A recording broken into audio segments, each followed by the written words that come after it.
அரசு குற்றம் செய்து கொண்டிருக்கிறாரு, தமிழக அரசு பாவம் செய்து கொண்டிருக்கிறாரு, மக்களை பாவம் செய்ய தூண்டுகிறது என்று ஒரு ஜட்ஜி அவர் தீர்ப்பு கூறியிருக்கிறார். இதான் ஒரு கவர்மெண்ட் விசாரணை வியாபாரம் பண்ணி 47% ஆண்களை குடிகாரனாய் மாற்றி இருக்கிறது இந்த அரசாங்கம். இது ஒரு பயங்கரமான பாவம், மக்களுக்கு செய்கிற துரோகம். அதனால குடும்பங்கள் பாழாகிறது. கடந்த 4 வருஷத்துல தமிழ்நாட்டில் விதவைகள் அதிகமாக இருக்கிறார்கள். இது தமிழகத்துக்கு ஆரோக்கியமானது அல்ல.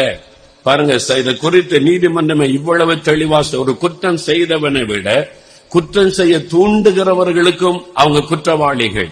அப்ப மதுபானத்தினால இவ்வளவு குற்றம் பெருக காரணமா இருக்கிற அரசாங்கம் குற்றவாளி என்பதாக நீதிபதி தீர்ப்பு சொல்லி இருக்கிறார்.